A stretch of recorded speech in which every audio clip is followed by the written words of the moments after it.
This is another classic example of an album hitting right when I needed it and hitting exactly how I needed it to hit. So let's dive into it.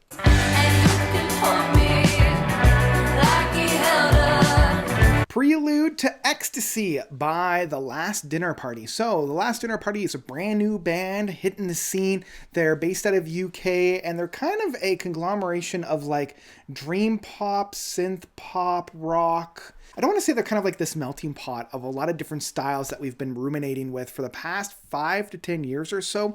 But I would say that they're kind of like a accumulation and like the next step of a lot of different sounds that we've been hearing for a while now. And this band consists of 5 lovely women. We have Abigail Morse on lead vocals, Lizzie Mayland on vocals, guitars, and flutes, Emily Roberts on lead guitars, mandolin, flutes, and vocals, Georgia Davis on bass and vocals, and Aurora Nishevsky.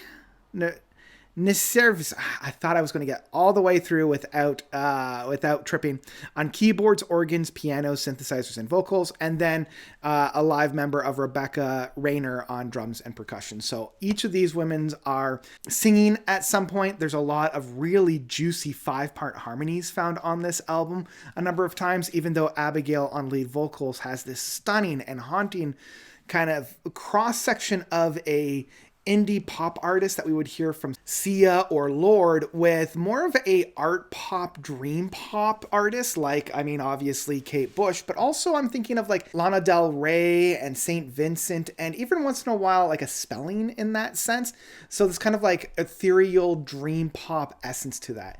Now, helping her out with all these other women are really fleshing the vocals out and really providing such a firm padding throughout all the vocal works. And everybody is playing very much at top notch in this sense. You know, the guitar licks on this are never like soaring in terms of shredding the guitar, but knowing when to add the emphasis here. And I really want to call out Aurora on the keyboards, organ, piano, and synthesizer, because she knows how to ground a track with the soundscapes, with these atmospheres playing through, and it just really does ground a lot of these tracks, which is such a interesting way of presenting it, because most of the time with these synths it's very airy, it adds a lot of padding to it, but it really does ground the tracks down. I also really want to shout out Georgina with her bass work. Her bass is punchy, it's prominent, it's very high up in the mix that I really appreciate.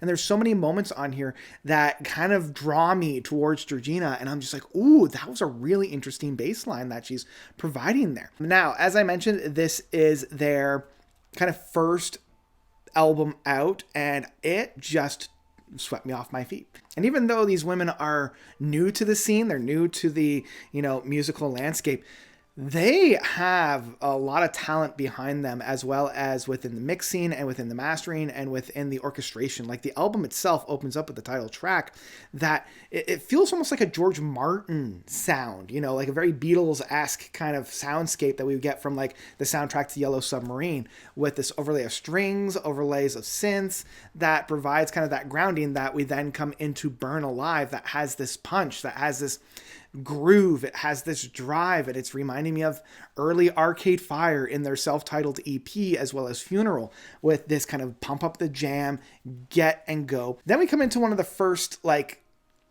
full-on singles off of this, Caesar on a TV Screen, and it kind of introduces a lot of the major themes that are being played with in this album, the role of gender within society, and how even though we've come so far within gender equality, we're still getting a lot of these ideas of, well, if I were a man, would I be treated like this? And if I were a man, I would automatically already have so much more power. And, with that comes all this, like, would I abuse that power? Would I essentially be a Caesar on a TV screen, being backstabbed a lot more? And this kind of like flowing of gender is, as somebody that is gender fluid themselves, I really attach myself to this and a lot of other tracks on here.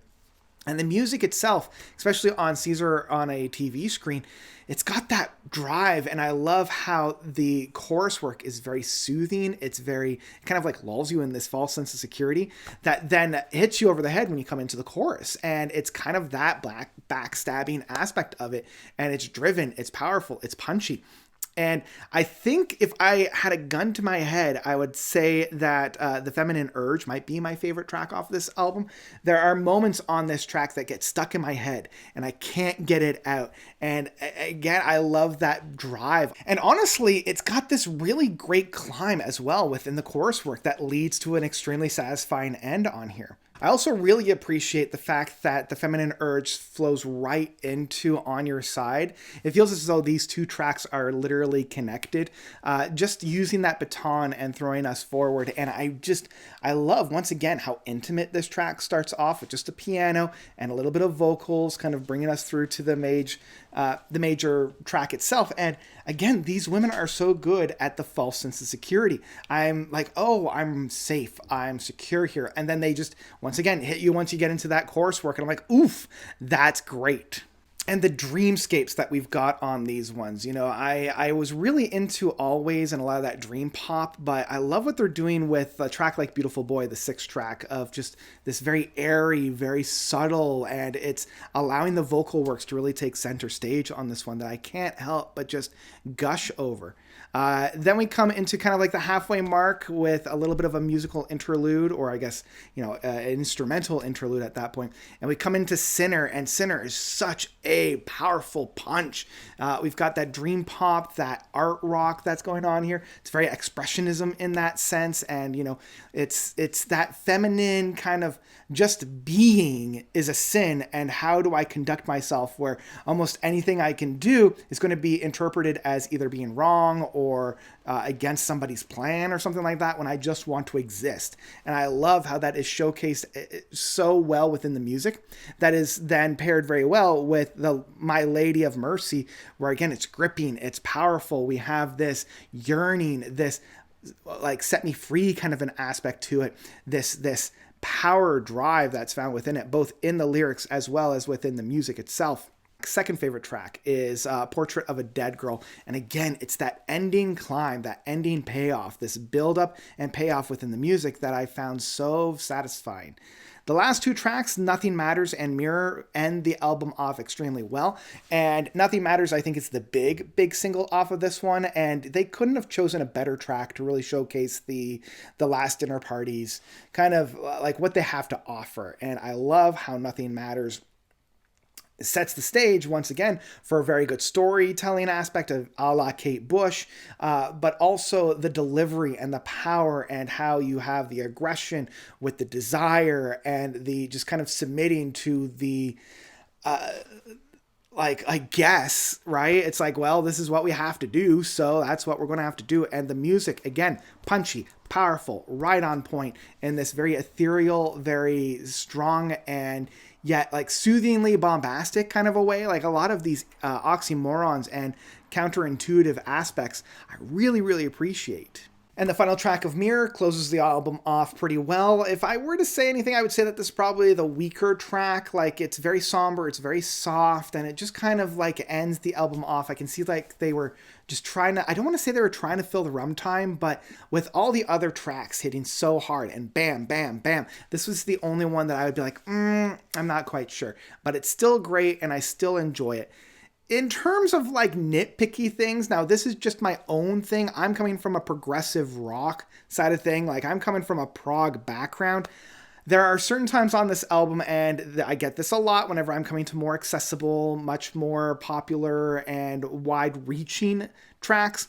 There's so many moments on here that I wish they either reprised a bar or meter or measure within this music a couple of more times, really played it out. It feels like they were building to something that was just the ending rather than like the next plateau. And I was just begging for these girls to bring it to the next plateau. That's what I really appreciate with Wise Blood and Spelling, where they'll build things up to the next plateau and then stay in that next plateau for a little bit rather than ending off the track a little bit soon.